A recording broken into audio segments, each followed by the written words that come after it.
오늘 잘 오셨습니다. 사실 비가 너무 많이 옵니다. 여름 장마철보다도 더 많이 와서 사실은 지금 우리 교회가 여기저기 비가 새는 곳이 있어요. 저희가 공사를 하고 싶은데 여러분 아시다시피 우리 고가 높아서 특수 차량이 이쪽 보건소 주차장으로 들어와서 저희가 이 공사를 해야 되는데 아시다시피 2년 반, 3년 되도록 코로나 PCR 검사가 고장소에서 하고 있어서 저희가 미루다 보니까 이번 여름에 많이 힘들었습니다. 다 끝난 줄 알고 그래도 좀 견디겠거니 했더니 여러분 예배 시작하기 바로 전에 행정안전부에서 대전만 지금 전국에서 호우주의보가 지금 내려 있어서 오늘 밤에 많이 비가 온다고 하는데 이렇게 많은 비 가운데서도 여러분 은혜의 자리에 나오신 여러분 사랑하고 축복합니다. 황수경 사모님의 책 말씀으로 기도하는 엄마라는 책에서 나오는 글을 좀 소개해 드리겠습니다. 제2차 세계대전이 끝나고 얼마 지나지 않았을 때의 일입니다. 한 여인이 식료품 가게에 들어가 성탄절에 아이들과 먹을 수 있을 만큼만 베풀어 달라고 청했습니다. 주인이 돈을 얼마 낼 수 있느냐고 묻자 이 여인이 남편이 전쟁터에서 죽은 바람에 기도밖에는 드릴 것이 아무것도 없습니다 라고 그에게 대답했습니다. 그래요? 그럼 당신의 기도를 종이에 써서 주시오. 그 무게를 저울에 달아서 그만큼만 딱 주겠소. 여인이 곧바로 곱게 접힌 종이 한 장을 주머니에서 꺼내 주인에게 건네며 말했습니다. 지난밤에 우리 아이가 아파서 울었는데 기도밖에는 해줄 수 있는 게 없었어요. 그때 옆에 앉아서 이 기도문을 썼답니다. 주인은 종이를 펴보지도 않고 안쪽 저울판 위에 올려놓고는 자, 당신의 기도가 얼마나 무게가 나가든지 달아봅시다 하고 비웃는 투로 말하면서 다른 쪽 판에 저울판에 빵 한 덩이를 올려놓았습니다. 그럼 당연히 내려가야 정상이겠죠. 그런데 놀랍게도 고장도 안 난 저울이 꿈쩍을 하지 않았습니다. 한 덩이를 더 얹었는데도 마찬가지였습니다. 주인이 의아해하며 이것저것 올려봤지만 저울판은 미동도 하지 않았습니다. 당황한 주인이 이 여인에게 빈 봉지를 내밀며 저울판에는 더는 올릴 수가 없으니 당신이 알아서 챙겨가시오 하고 퉁명스럽게 말했답니다. 여인은 음식이 담긴 봉지를 품에 안고 눈물을 흘리고서는 연신 몸을 굽혀 감사 인사를 하고 돌아갔습니다. 주인은 그제야 저울판에 올려놓았던 종이를 펴보았습니다. 거기에는 여인의 말대로 짧은 기도문이 써져 있었습니다. 주여 오늘 우리에게 일용할 양식을 주시옵소서. 그 주인은 주님이 그녀의 기도를 정말로 들어주셨다는 사실을 깨닫게 되었습니다. 여러분, 기도는 하나님 아버지와 나누는 대화입니다.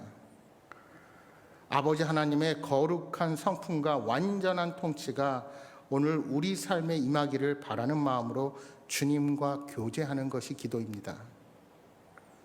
그 기도의 표본을 오늘 우리가 읽은 본문 전에 나오는 주께서 친히 가르쳐 주신 기도를 통하여 우리가 알게 됩니다.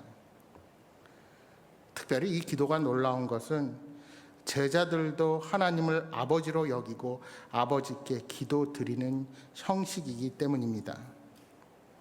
하나님의 아들이신 예수님께서 제자들도 하나님의 아들임을 친히 알려주신 것입니다. 예수님은 제자들에게 기도를 가르쳐 주신 후 기도에 대한 한 비유의 이야기를 들려주십니다. 사실 이 이야기는 비유라기보다는 그 당시 유대 가정에서 흔히 일어날 수 있는 사실에 근거한 이야기였던 것으로 보여집니다. 본문의 이야기는 이렇습니다. 밤 깊은 때 사람들이 이미 잠자리에 들어있는 시간이었습니다. 그런데 어느 집에 아주 친한 친구가 찾아왔습니다. 보아하니 친구는 밤늦게까지 아무것도 먹지 못해 허기져 보였습니다. 친구를 대접하려 했지만 불행하게도 이 집에는 대접할 만한 요깃거리가 하나도 남아있지 않았습니다. 그래서 관습대로 이웃 친구 집에 떡을 빌리러 간 것입니다. 여러분, 유대의 많은 문헌들을 보면 그 당시 한 마을에 손님이 찾아오면 그 손님은 그 집의 손님뿐만이 아니라 온 마을의 손님입니다. 그래서 손님 대접을 위해서 먹을 것을 빌리는 것은 미덕으로 여겨졌습니다. 따라서 이웃들은 손님 대접에 필요한 것을 빌려줘야 할 책임이 있었던 것입니다. 여러분, 그들의 이러한 손님 대접에 대한 환대는 우리가 아브라함으로 거슬러 올라가서 성경에서 그 사실을 잘 살펴볼 수 있습니다. 여러분, 창세기 18장 말씀에 보면 이런 이야기가 있습니다. 한 번은 아브라함이 한창 더운 대낮에 장막에 앉아서 보니 웬 낯선 남자 세 사람이 맞은편에 왔습니다. 그러자 그는 얼른 일어나서 그들에게 뛰어가서 엎드려 절하며 장막으로 와서 그들의 발을 씻고 먹을 것을 주고 쉬었다 가기를 청합니다. 그리고는 떡을 만들고 기름지고 좋은 송아지를 잡아서 그들을 대접했습니다. 그들이 식사를 하는 동안 아브라함은 그들과 같이 먹은 것이 아니라 그들 곁에 서 있었다고 성경은 말씀합니다. 이 아브라함의 사건에 대해서 히브리서 기자는 히브리서 13장 2절에 이렇게 말씀하고 권면합니다. 손님 대접하기를 잊지 말라. 이로써 부지 중에 천사들을 대접한 이들이 있었느니라.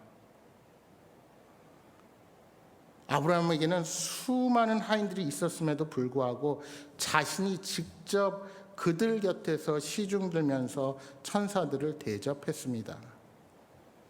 이러한 아브라함의 나그네 접대의 모습이 유대인들에게 이어져서 예수님 당시의 유대인들도 손님 접대를 최고의 덕목으로 생각했던 것입니다. 분명 한밤중에 남의 집 문을 두드리는 것은 무례한 일입니다. 그러나 그만큼 손님을 귀중히 여긴 그들에게 그러한 무례는 가능한 일이었습니다. 밤이 깊어 불이 다 꺼졌는데 이웃 친구 집 문을 두드린다는 것은 분명 쉬운 일은 아니었을 것입니다. 한참 망설였을지도 모릅니다. 돌아갈까 생각했지만 염치를 불구하고 문을 두드리고 간청했습니다. 과연 이럴 때 친구와 이웃들은 어떤 반응을 보일까요? 여러분 같으면 어떻게 하시겠습니까? 본문에 거절하는 집주인의 말을 보십시오. 7절입니다. 그가 안에서 대답하여 이르되 나를 괴롭게 하지 말라. 문이 이미 닫혔고 아이들이 나와 함께 침실에 누웠으니 일어나 내가 줄 수 없노라. 만약 떡이 없어서 줄 요길거리가 없어서 거절을 했다면 모르겠습니다. 그러나 이 말 속에는 떡은 있지만 여러 이유로 다른 사정으로 떡을 줄 수 없다는 말이 됩니다. 시간적 여건상으로 도저히 줄 수 없다는 것입니다. 이것을 간파한 친구는 간청하기 시작하죠. 밤늦게 자신을 찾아온 친구 때문에 염치불구하고 그 사람에게 간청하기 시작합니다. 그러자 이웃집 사람은 마지못하여 불을 켜고 일어나 떡을 주었다는 겁니다. 여러분, 우리 생각으로는 그 이웃을 찾아간 이 친구가 너무 무례한 것이 아니냐 그렇게 생각할 수 있습니다. 그런데 당시의 유대 문화에서는 가능했던 일이었던 겁니다. 특히 기록에 의하면 1세기의 평범한 유대인들의 집은 서로 다닥다닥 붙어 있었고 가족들도 대부분 한 방에서 다 같이 잠을 잤다고 합니다. 저는 실제적으로 이걸 한번 경험한 적이 있습니다. 95년도 대학교 때 지금은 이제 목동의 평강교회라고 큰 교회 목회를 하고 있는 목사님이신데 당시에 히브리 대학에서 공부를 하고 계셨어요. 근데 이분이 돈이 없으니까 예루살렘에서 살지 않고 팔레스타인 사람들이 사는 베들레헴에 살고 계셨습니다. 그 당시는 팔레스타인과 이스라엘이 상당히 좋지 않은 관계였다가 평화가 이루어지는 그런 과정 중에 있었습니다. 그러니까 베들레헴에 있는 팔레스타인들은 정말 못 살았어요. 제가 집을 갔더니 집은 넓은데 중간에 벽이 아무것도 없습니다. 그냥 천으로 방을 갈라놨더라고요. 그러니까 부부가 이 자라나는 아이들하고 어떻게 생활하나 그런 생각이 들 정도였습니다. 근데 사실 고대 이스라엘은 그것이 너무나도 당연했던 것이죠. 결국 한밤중에 일어난 한바탕의 소라는 모든 가족들을 깨게 만들었을 것입니다. 그리고 계속 문을 두드리고 소리를 치면 동네 사람들 전체가 다 잠을 깨어서 그 자초지종을 알게 될 것입니다. 그리고 그렇게 되면 그 집주인이 손님 접대라는 관습과 전통을 무시해버린 오히려 무례한 사람이 되어버리고 마는 것입니다. 그러니까 동네 사람들에게 수치를 당하지 않기 위해서는 떡을 주기 싫어도 빨리 일어나서 먹을 것을 꺼내주고 다시 자는 것이 오히려 현명한 것이었습니다. 여러분, 그렇다면 우리 주님께서 이 비유를 통해서 우리에게 주시려는 말씀이 무엇입니까?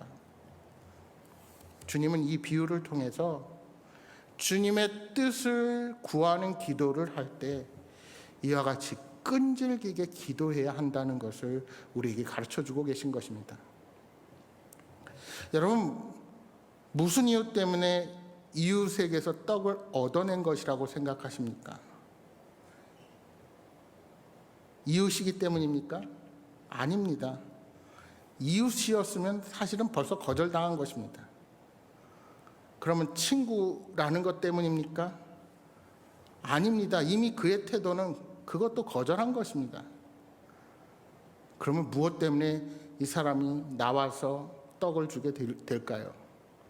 그것은 끈질기게 구했기 때문입니다. 여러분, 8절을 다시 한번 읽어봅시다. 8절 같이 읽겠습니다. 시작.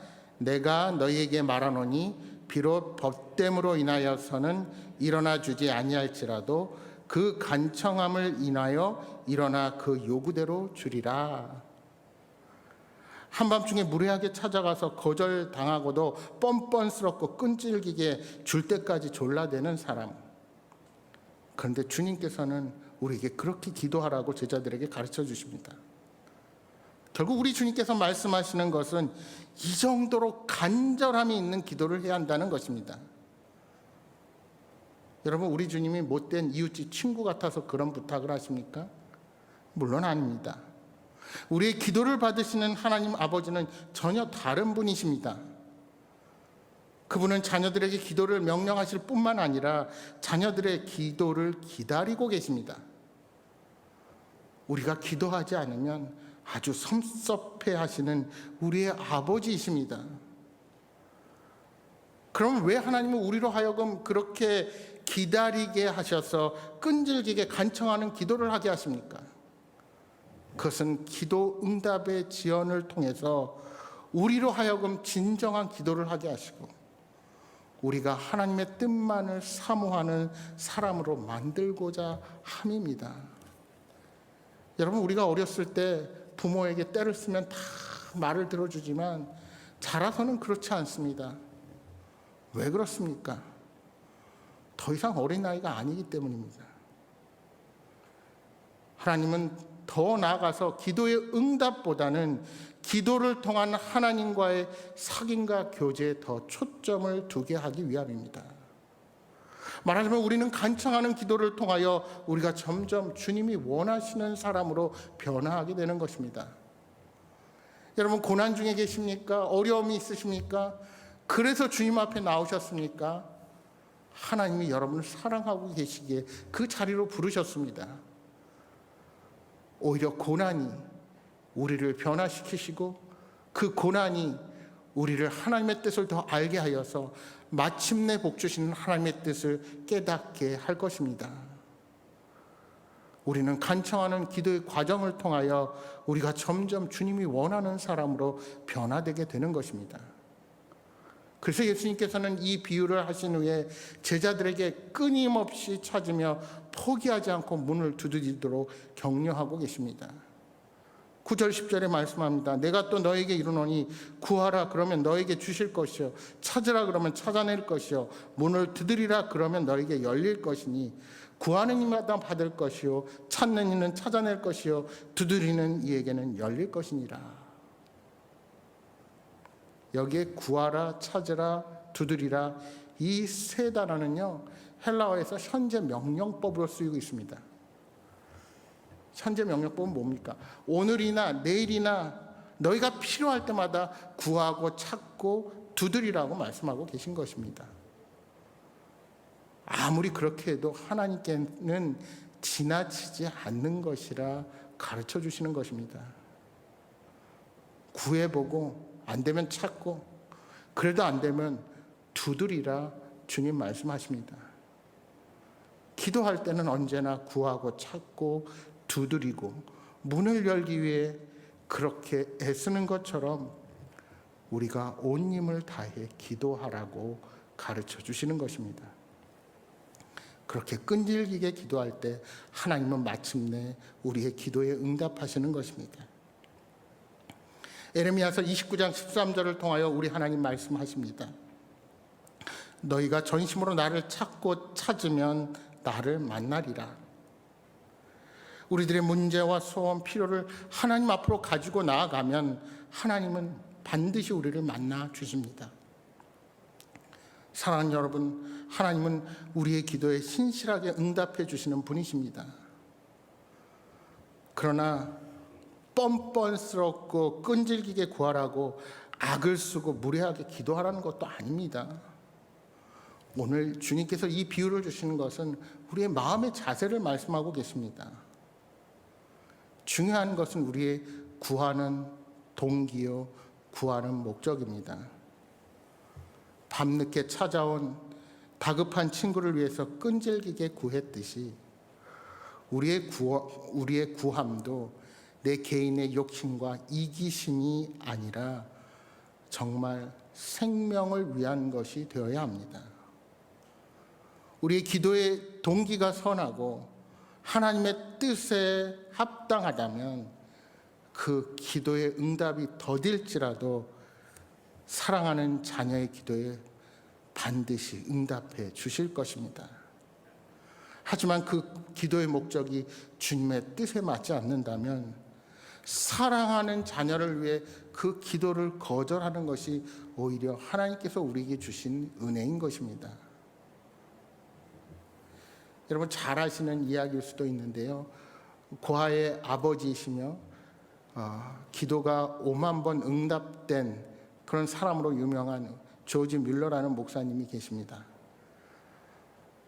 이 목사님께서 가장 시간을 많이 들여 한 기도 제목이 있습니다. 그것은 어려서부터 함께 교제하던 5명의 친구에 대한 구원의 기도였습니다. 목사님은 이 5명의 친구의 영혼 구원을 위해서 계속해서 기도했습니다. 그리고 한 사람, 두 사람 믿기 시작했습니다. 그런데 끝까지 안 믿는 친구가 2사람이 있었습니다. 목사님이 이 친구들을 위해서 얼마나 기도했는지 모릅니다. 무려 52년간 2 친구의 구원을 위해서 기도했습니다. 그래도 안 믿습니다. 이제 목사님이 노년이 되어서 병석에 눕게 되었습니다. 그리고 서서히 자신의 삶을 마감할 날이 가까우는 것을 느끼게 되었습니다. 그러던 어느 날 힘을 다해서 주변 사람들에게 부탁을 했습니다. 내가 오늘 사랑하는 우리 교회에서 좀 말씀을 전할 수 있을까요? 그 특권을 주십시오. 그는 자기 인생의 마지막 남은 힘을 가지고 간절하게 마지막 설교를 하게 되었습니다. 마지막 설교를 하는 그날 마침 한 친구가 거기에 참석했다가 이 목사님의 설교를 듣고 회개하고 예수를 믿게 되었습니다. 그런데도 나머지 한 명의 친구는 안 믿었습니다. 그리고 목사님은 세상을 떠났습니다. 그때까지 예수를 안 믿던 이 한 친구가 조지 뮬러 목사님의 죽음의 소식을 듣게 됐고 이 목사님을 찾았습니다. 그리고 이 친구는 조지 뮬러가 자기를 위해서 무려 52년간 기도했다는 사실을 비로소 알게 되었습니다. 그리고 조지 뮬러 목사님이 죽은 바로 그해 그 소식을 들은 친구는 결국 예수 그리스도를 영접하게 되었습니다. 그리고 믿고 나서 전 영국 땅을 순회하면서 이런 간증을 했답니다. 조지 뮬러 목사의 기도는 다 응답되었습니다. 그리고 저는 그의 최후의 기도 응답이었습니다. 당신의 기도도 다 응답됩니다. 하나님께서 끈질긴 기도에 응답하신 것입니다. 사랑하는 여러분, 선한 목적을 가지고 끈질기게 하나님 앞에 구하십시오. 이 저녁 우리가 모두 함께 간절히 하나님 앞에 기도할 때 우리의 기도를 들으시고 신실하게 응답하시는 하나님의 은혜와 소망이 넘치기를 바랍니다. 그래서 늘 여러분의 삶이 하나님의 은혜를 체험하며 날마다 주께서 살아계심을 경험하며 살아가는 복된 인생이 되시기를 주님의 이름으로 축복합니다.